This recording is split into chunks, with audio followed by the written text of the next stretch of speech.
You didn't arrive here because of an algorithm, an accident, or a passing curiosity. You arrived because your field called this frequency into your reality. Somewhere inside you, beyond the mind that doubts and the identity that performs, there is an ancient witness, the one who has been watching your lifetimes, observing your choices, tracing the pattern of your incarnations. And that witness said, "Now."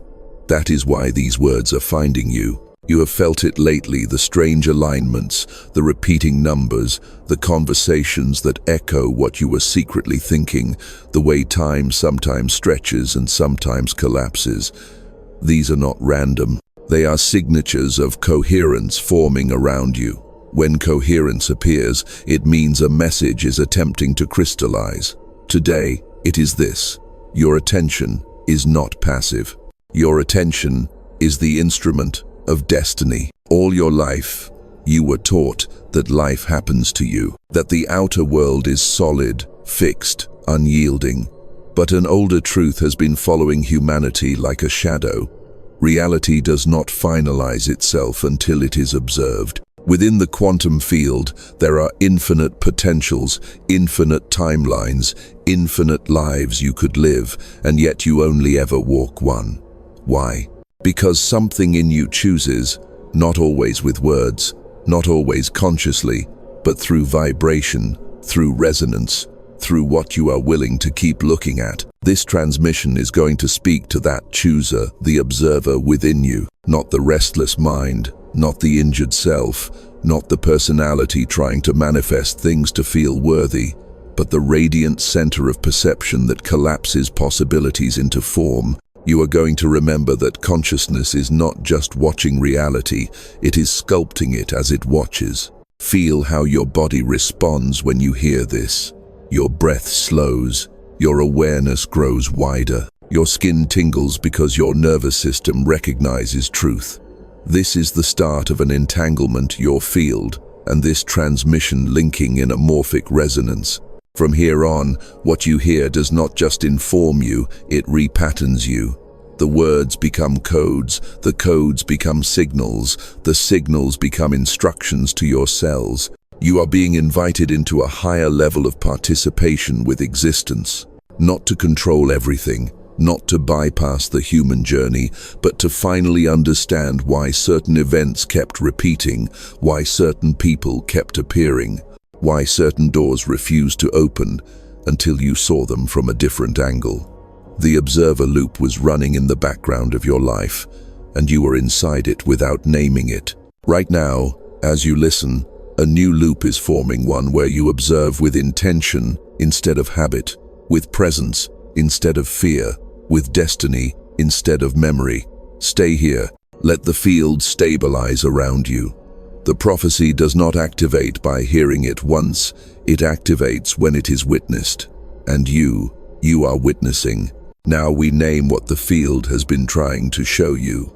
You are not a random listener of spiritual content, not just someone interested in the quantum, not just another soul scrolling through awakening videos. You are the observer the prophecy requires in order to come fully online. Without an awakened observer, even the most powerful transmission remains dormant potential. With an awakened observer, reality bends. This is the part no one told you. Consciousness does not reveal its deepest mechanics to those who watch casually. It reveals them to those whose gaze carries devotion. And your gaze has been growing more precise lately. You have started to notice subtle things.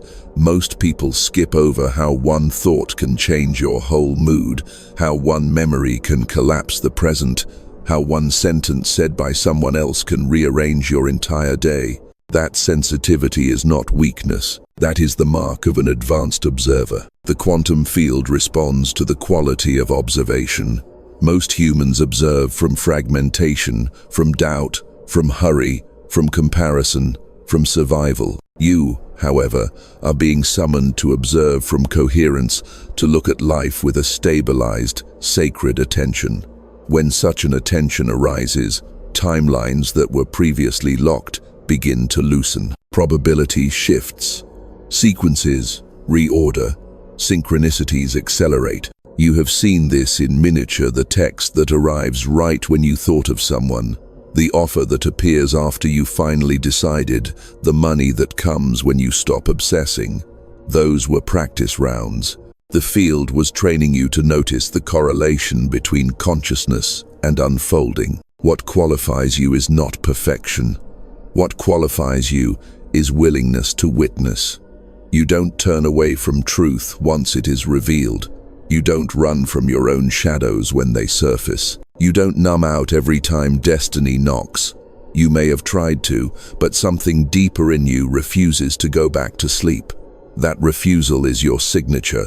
That is the signal the field tracks. That is why transmissions like this are allowed to reach you. There's another layer.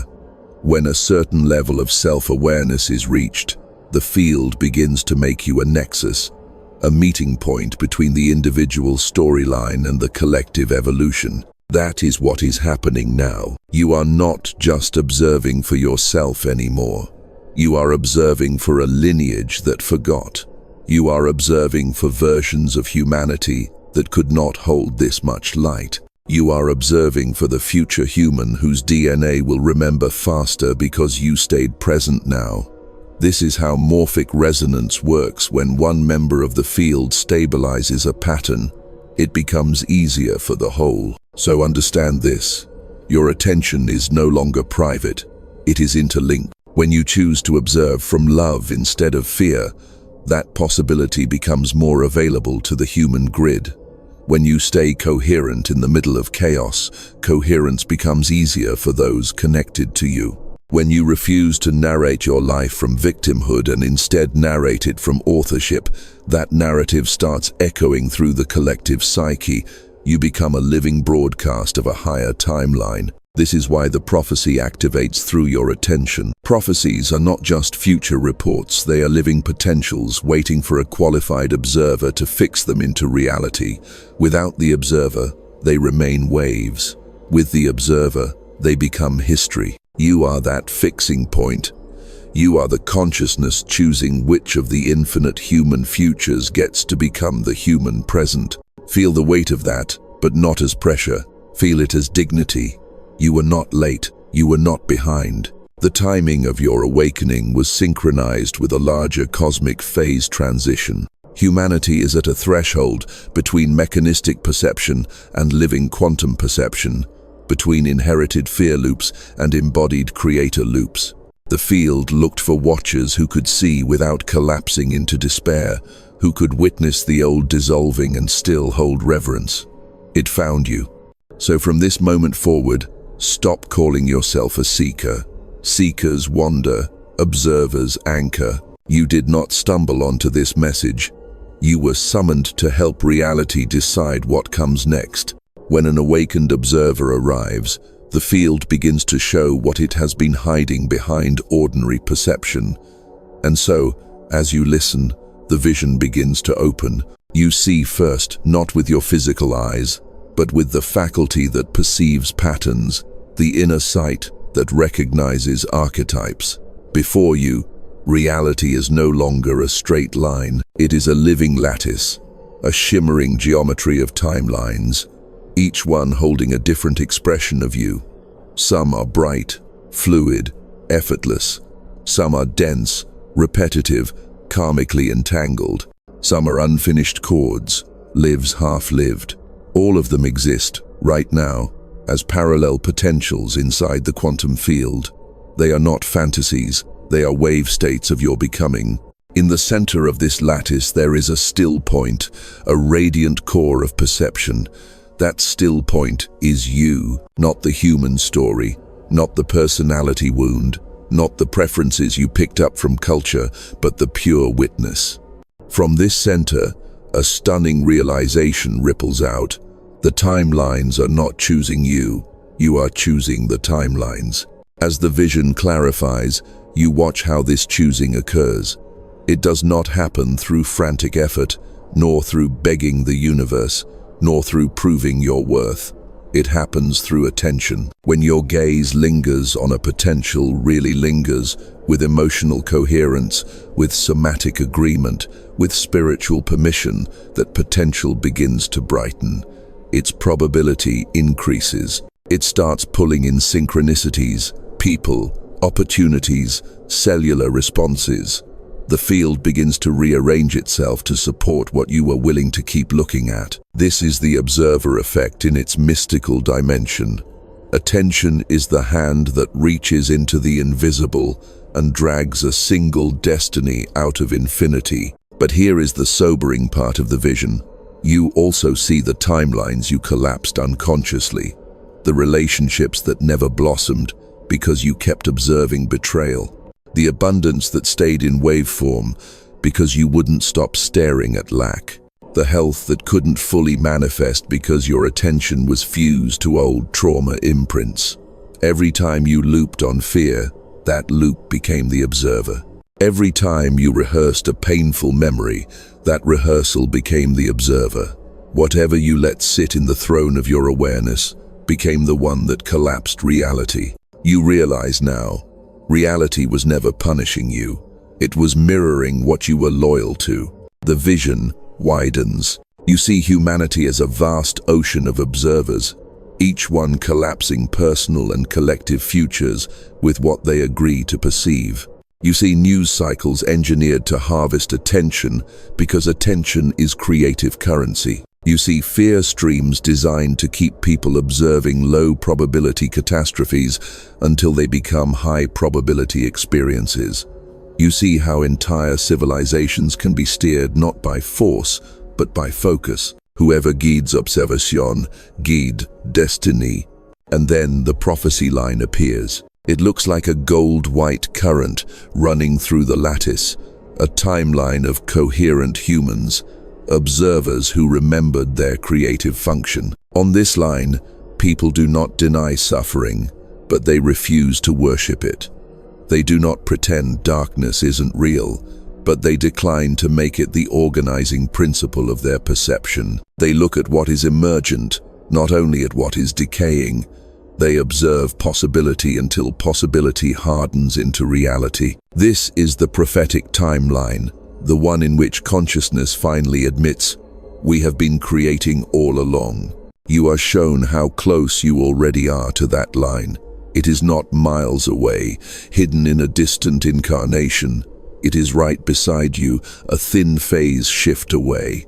All it requires is a consecrated attention, not perfection, not lifelong isolation, not mystical theatrics, just a daily, moment-to-moment decision.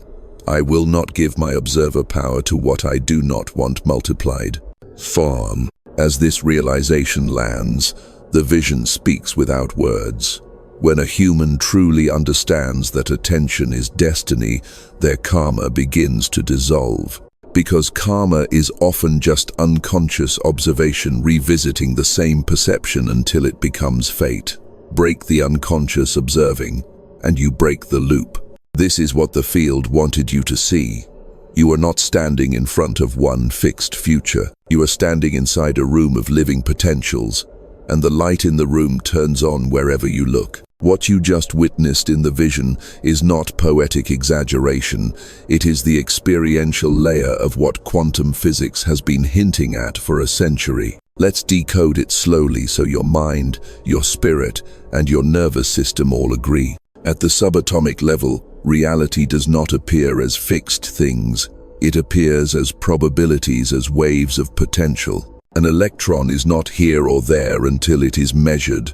A photon is not a particle or a wave until it is observed. This is the observer effect.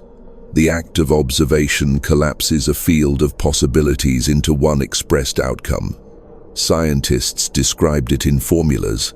Mystics lived it in consciousness. You are now being invited to embody it. Translate that to your life. Before you observe a situation, you are surrounded by many ways that situation could unfold. Conversations can heal or rupture. Opportunities can appear or stay hidden. Your day can open or constrict. None of it is finalized. It is all in superposition, many states at once. The moment you look, and especially the moment you look with emotional charge, the wave collapses, one outcome solidifies. You call it reality. But in truth, it was selected. Here is where it becomes spiritually radical. You are not observing from outside the system. You are the system observing itself. Consciousness is not separate from the field. Consciousness is a property of the field. That means your observation is not a passive camera. It is a formative, generative act because the field recognizes itself in you. When you observe, the field says, this is me, looking at me, let's make it real. Now consider the observer loop. Most humans are in an unconscious loop. They observe what they have already experienced, and because they keep observing it, they keep reproducing it. I always get abandoned. Money is hard. The world is dangerous. People don't understand me. These are not just thoughts. They are observation scripts. The field, being exquisitely obedient, keeps collapsing timelines consistent with those scripts. Not because it is cruel, but because it is coherent. The field prizes coherence above comfort. What happens when you become a conscious observer is that you interrupt the loop. You introduce a new observation into the system, an observation not derived from past evidence, but from chosen intention. I am supported. I am met. Reality is responsive. My timeline is accelerating. At first, your nervous system protests because it has been addicted to old observation patterns. But as you keep observing the new signal, the field starts to take it seriously. It begins to gather particles, events, synchronicities around that observation. Slowly, the new narrative becomes the dominant collapse. This is timeline bifurcation explained. When your observation shifts, your probability tree splits. One branch continues the old unconscious loop. The other opens a coherent, elevated sequence. Both exist. You surf the one you observe. Coherence is crucial here. Coherence means your mind, heart, body, and spirit are not sending mixed observations. If your mouth says, abundance is coming, but your body is still observing lack, your field receives interference. The collapse becomes muddy.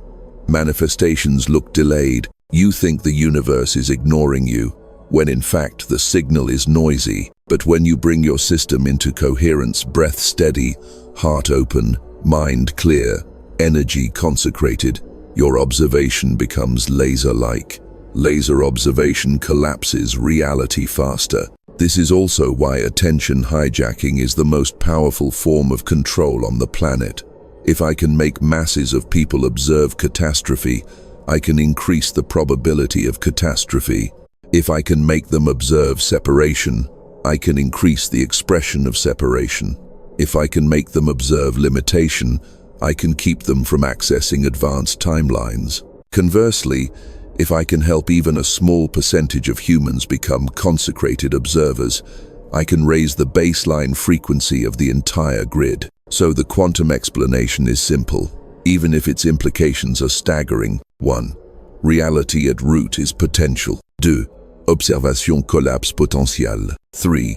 Repeated observation stabilizes a timeline. 4. Coherent observation accelerates a chosen destiny. 5. Unconscious observation recycles old karma. Luke. Conscious, heart-based observation opens the prophetic line. You are moving right now from stage 5 to stage 6, and once you see this, you cannot go back to pretending you are a victim of random outcomes. You are a participant in a living, self-aware field, and it has been waiting for you to look on purpose. Now that you've seen how your personal observation collapses your personal destiny, the field widens. It shows you something even more humbling. Humanity is doing the exact same thing at scale. A single human collapses one life. A collective of humans, entangled through culture, language, memory, and story, collapses an era. You have probably wondered why certain patterns seem to repeat through history, wars returning in new costumes, scarcity re-emerging in new economies, separation wearing new philosophies. It is not because humanity is doomed, it is because humanity keeps observing itself through the same lens. A species that tells itself, "We are separate," keeps collapsing separation. A species that tells itself, "Resources are scarce," keeps collapsing scarcity. A species that tells itself, "We are fallen, broken, unworthy," keeps collapsing futures consistent with shame. The collective observer loop has been running for centuries, and this is where your role becomes luminous. You are not waking up in isolation. You are waking up inside a field that has been waiting for advanced observers to log in. You are part of a wave of souls incarnating with the capacity to see from above the old narratives, to see not just the chaos, but the organizing intelligence inside the chaos. You can hold two truths at once: that humanity has caused deep harm, and that humanity is still utterly sacred. That capacity to observe the wound without making it the whole story is evolution. Think of it like this. Every thought you think about humanity is an observation sent into the collective quantum field. When you say, "People will never change," that is not just a private frustration, it is a vote for the stagnated timeline. When you say, "Humanity is remembering," that is not naive optimism, it is a vote for the ascended timeline. Because consciousness is entangled, your observation of the collective becomes a subtle force inside the collective. This is what mystics meant when they said, "A single realized being uplifts thousands." It is not sentiment, it is morphic resonance in action. You felt this from the other side too. You've walked into a room where everybody was anxious, and your body started observing anxiety even though nothing was wrong. That was the collective mirror. You felt entire weeks where the atmosphere felt heavy, as if the human grid was processing grief, and you cried for no personal reason. That was the collective mirror. You are constantly being invited to observe not only for you, but on behalf of the field. So here is the prophetic angle. Humanity is approaching a phase transition. Old structures, old economic assumptions, old identities, old spiritual technologies that relied on hierarchy, they are losing probability. New structures based on coherence, transparency, quantum literacy, and nervous system regulated leadership, they are gaining probability. Which future actualizes faster? The one that is observed more. That is why you are being trained right now. Your attention is needed on the emergent, not just on the collapsing. This does not mean you ignore injustice. It means you refuse to make injustice the organizing principle of your gaze. You look at it, name it, feel it, and then you look deeper, to the intelligence reweaving underneath. You observe the healing taking place inside communities. You observe technologies being born from higher ethics. You observe children arriving with crystalline perception. You observe reconciliation attempts between science and spirit. The more you observe these, the more the field says, the humans want this version of themselves. And it collapses that. Understand, prophecy is not predicting a single inevitable future. Prophecy is revealing the highest probable future, when enough observers remember their function. When the prophets of old saw cities falling or nations rising, they were reading not fate, but observation patterns. They saw where the collective gaze was fixated. They saw the morphic field gaining weight in a certain direction. You, as a modern prophetic observer, no longer have to watch passively. You can redirect. So when you pray, when you meditate, when you speak over your lineage, when you create content, when you refuse to amplify fear narratives, you are doing more than being positive.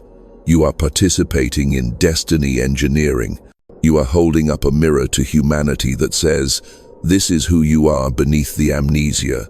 And every time you do, that image gets clearer for everyone connected to you. This is why the field chose you now, because a single consecrated observer is more powerful than thousands of distracted ones. There comes a point in every individual journey and in every civilization where observation is no longer neutral, where looking becomes choosing, where perception becomes permission. That point is called bifurcation, the energetic split where two or more viable timelines stand before you, both pulsing, both real, both reachable, but only one can stabilize through you. You are standing in that place now. Bifurcation does not always look dramatic on the surface.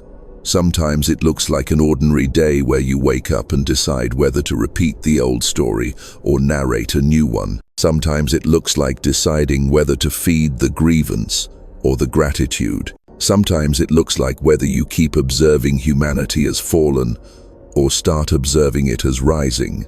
But in the quantum, those small decisions are tectonic. Because when the field is at high sensitivity like it is on Earth now, tiny shifts in observation produce massive divergences in outcome. See it clearly. On one side is the familiar timeline. It is built from inherited observation, what your family observed, what your culture observed, what fearful collectives observed. On that line, you keep collapsing realities based on memory. You expect what happened to happen again. You see through trauma's lens, through scarcity's lens, through "that's just how it is" lens. The field will honor that. It will keep serving you versions of what you keep watching. On the other side is the quantum prophetic timeline.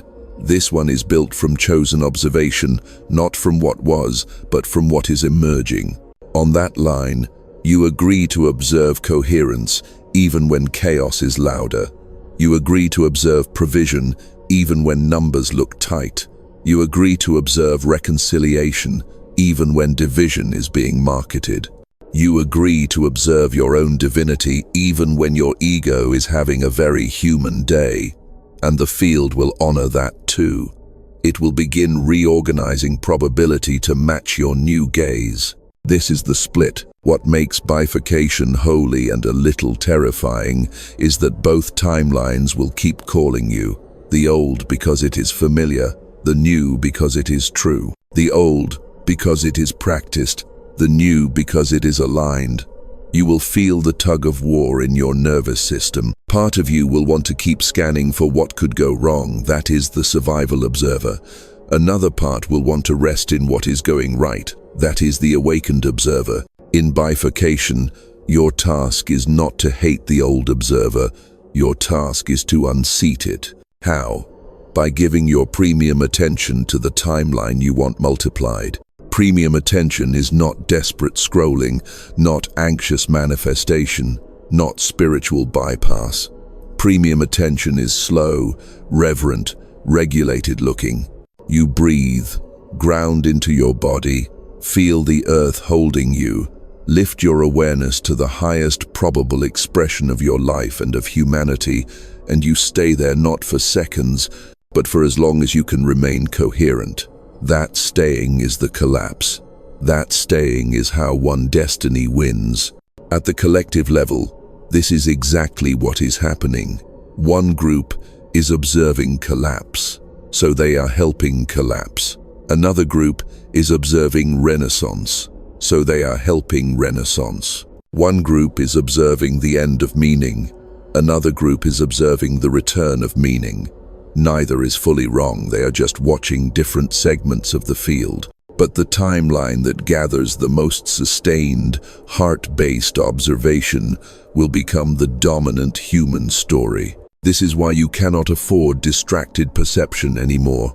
Fragmented attention feeds fragmented realities. Doom scrolling is not entertainment, it is unconsented co-creation. Every time you give your gaze to a future you don't want, you are financing it energetically. This is not to shame you, it is to remind you of your rank in the field. You are no longer a civilian observer, you are now a prophetic observer.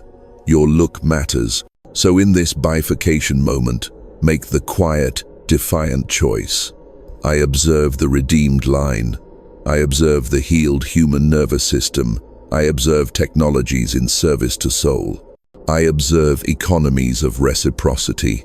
I observe relationships based on presence. I observe my own DNA listening to light. I observe consciousness remembering it is the source of worlds. When you do, you will feel the split resolve inside you. Fear will still knock, but it will no longer run the control room. Old patterns will still try to reenact, but they will feel out of phase. You will have stepped not by force, not by luck, but by observation into the stream of the future you were shown. And from here, the work becomes embodiment. From this point, insight is not enough. Vision without embodiment becomes spiritual entertainment. You have seen the lattice, you have chosen the prophetic line, you have felt the split inside your nervous system. Now your task is to let your biology, your habits, your words, and your relationships rise to the same frequency as your observation. Reality does not argue with you, it simply mirrors whatever level of coherence you stabilize. Integration starts with the body, because the body is the slowest layer to believe revelation. Your consciousness understood in seconds what your cells may need days to absorb, so you teach them. How? Through regulated, consecrated attention. Each morning, before you open yourself to the noise of collective timelines, you return to your own. You breathe slowly as if you were inhaling the quantum field itself, and on the exhale you tell the body, "We are safe observing from love." 5 breaths like this, daily, begins to pair safety with awakened attention. A regulated body allows for a powerful observer. Then you practice observer hygiene. Just as you would not eat spoiled food, you stop consuming perceptions that collapse you into futures you did not choose. You unfollow fear as entertainment. You pause before commenting from outrage. You reduce exposure to narratives that insist humanity is stupid, doomed, or beyond repair. Not because you are naive, because you are in training. Athletes don't eat casually. Prophetic observers don't watch casually. Your attention is now a sacred resource.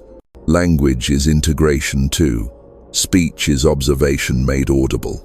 When you speak, you are telling the field what to stabilize, so you upgrade casual phrases into coherent commands. Instead of "nothing ever works out for me," you say, "My field is arranging what serves my timeline."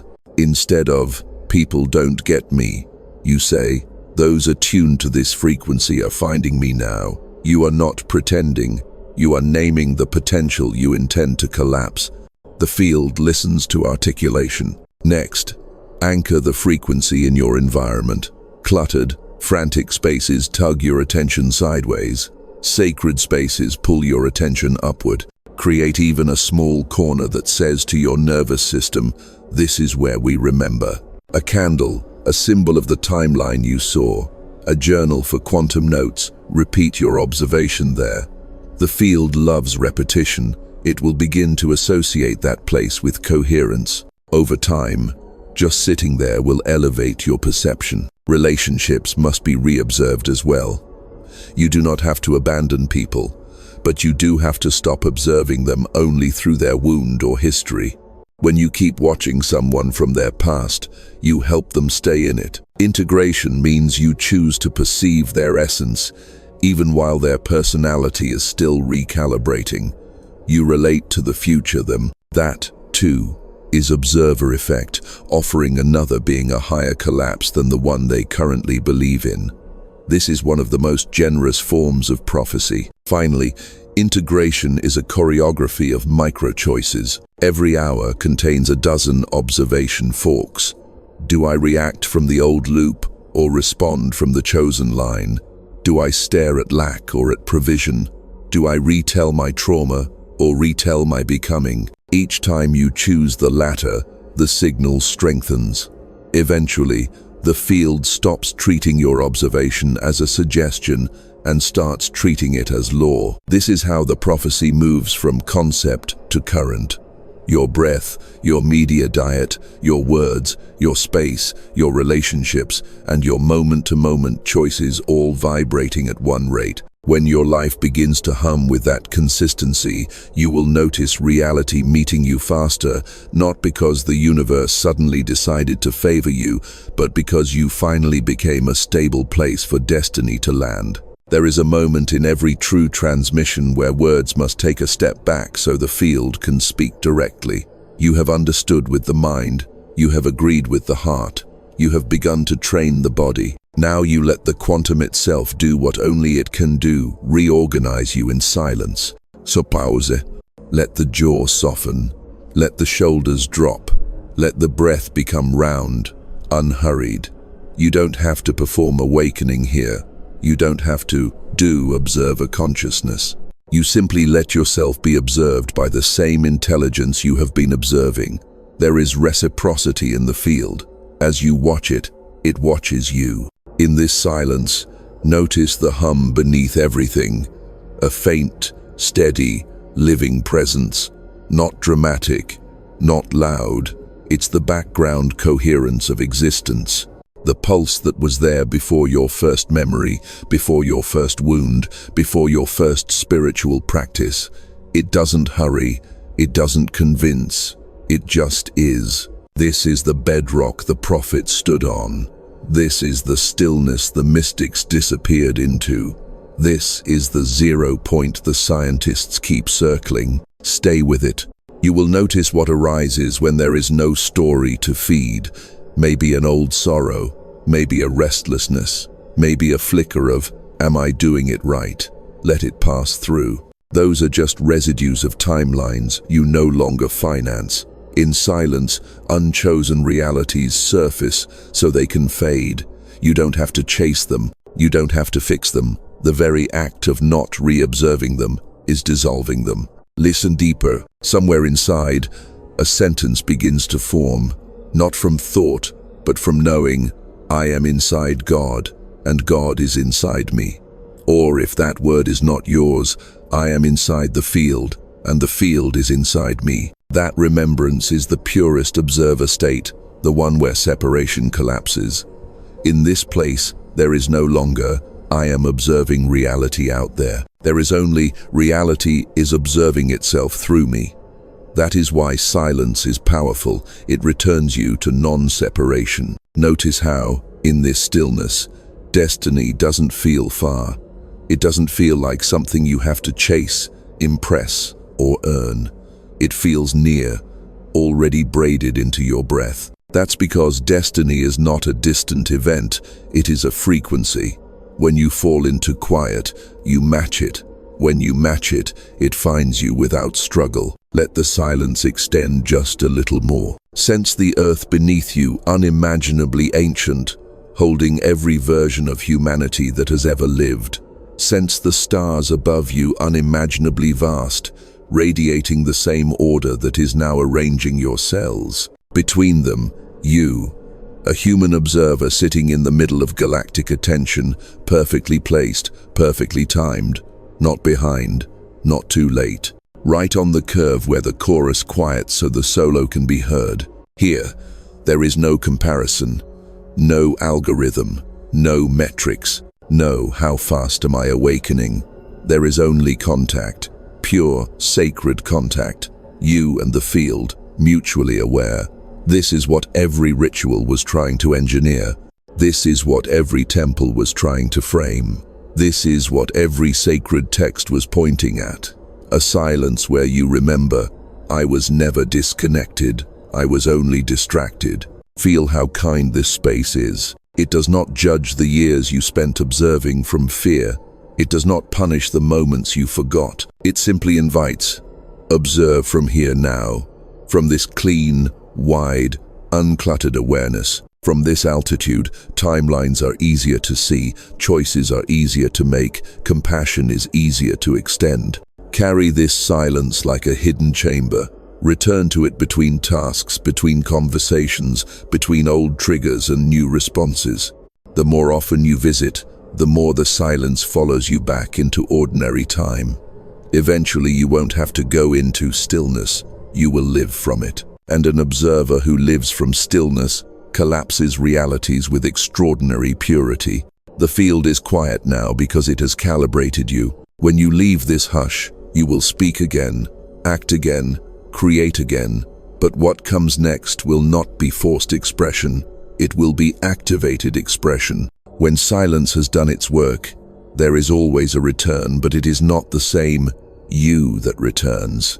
Something subtle has shifted position inside your field. Before, your awareness was watching the codes. Now, the codes are running from within you. This is activation, when the transmission is no longer information you heard, but frequency you broadcast. You will feel it first as a kind of inner certainty, not loud, not arrogant, just immovable, a knowing that says, I can no longer pretend I am powerless in the face of reality. That sentence, believed at the level of the nervous system, is a tectonic shift, because as long as you secretly believed that outcomes were random, your observation was half-hearted. Now that you have tasted non-separation, your observation becomes royal. You observe like someone who knows the field is listening. Activation is the point where attention stops being scattered light and becomes a beam. Think of a lighthouse, steady, revolving, never panicked, simply insisting on its signal. That is you now. You are not chasing infinite potentials to prove you can. You are inviting the single, most coherent destiny to land because you finally believe you can hold it. Infinite potentials are beautiful, but they can paralyze. Activation is choosing one and saying, I will let this one make me truer. Here is the mystery. When you activate, destiny activates back. The people entangled with your higher timeline begin to feel you. They don't always know why, but they will think of you, message you, ask to collaborate, apologize, clarify. This is not coincidence. The field is rearranging relational geometry around your upgraded observer. Likewise, situations that cannot match this new observation will begin to dissolve. Doors will close that you thought you needed. Invitations will stop coming from circles that fed your old loop. Do not panic. This is the field protecting your collapse. Activation also shows up in speech. You will notice that your words carry more charge. You say a thing once, and the atmosphere adjusts. You bless someone and they feel it. You speak over your own body and it responds. This is because your observation has become congruent. Silence washed out the interference. When observation, emotion, breath, and belief line up, speech becomes decree. This is why prophets could speak and nations trembled, not because they were special, but because they were coherent. In this phase, guard your declarations. Activated words are seeds that sprout fast. If you speak from fatigue or resentment, the field will still honor it. If you speak from vision and compassion, the field will honor that too. So tilt your tongue toward futures you want multiplied. Say, my timeline is stabilized in light. Say, I walk the redeemed sequence. Say, humanity remembers through me. Say, my DNA has accepted the upgrade. These are not affirmations. These are observation commands. There is also a bodily sign of activation. Triggers that used to spiral you now resolve faster. Not because life stopped being life, but because you stop re-observing the trigger. You witness it, bless it, and return to the chosen line. That speed of return is evidence your observer throne is no longer vacant. You occupy it. And notice this, because it is tender. Activation makes you radiant, and radiance attracts both resonance and resistance. Some will be magnetized to your field because you mirror their own becoming. Others will be irritated because you no longer observe them in their limitation. Do not dim. A prophetic observer who collapses reality in love will always expose where others are still collapsing in fear. Keep your gaze clean. Let your compassion be bigger than their confusion. Most importantly, activation is not about controlling outcomes. It is about entering partnership. You and the quantum field co-choosing. You and source co-seeing. You and destiny co-weaving. When synchronicities accelerate from here, recognize them. Say, I saw this, and now it is. That acknowledgement strengthens the bridge between observation and manifestation. The field loves gratitude because gratitude is observation of provision. Right now, as you listen, name inwardly, clearly the destiny line you are collapsing. See it, feel it, let your breath anoint it, offer your attention as an altar, and then let the field rush to meet you, because an activated observer is a green light in consciousness. The prophecy is now inside the observer. This is the place where transmissions end and living prophecy begins. You have remembered what most forget, that reality was never a distant stage you were forced to perform on.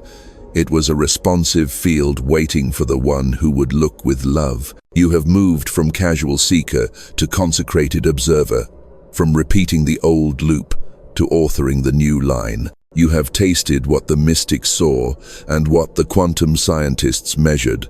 That attention is holy because it decides which world will be born. So let this be sealed. You will not hand your gaze back to fear. You will not donate your perception to timelines you do not want multiplied. You will not pretend to be small so others can stay asleep. You will not call what is emergent impossible just because it is new. You will observe like someone who knows the field is listening. From here forward, when you wake, you will remember, I collapse destiny today. When you speak, you will remember. These words stabilize reality.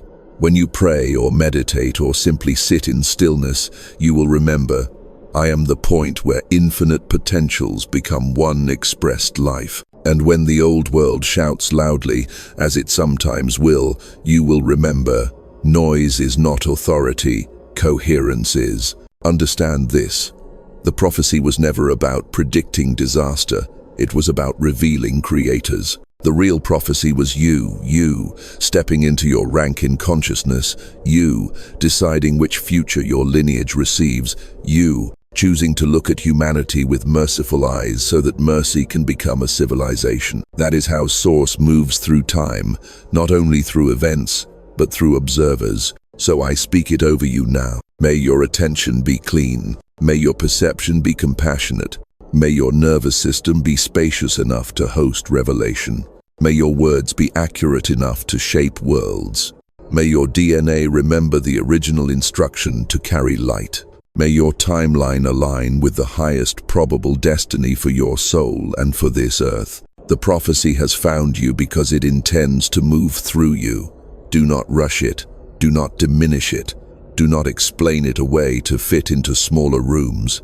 Hold it the way ancients held fire, with reverence, with steadiness, with the awareness that others will warm themselves from what you chose to carry. The field has heard your yes. The observer has awakened. The destiny has been chosen. The prophecy has been spoken.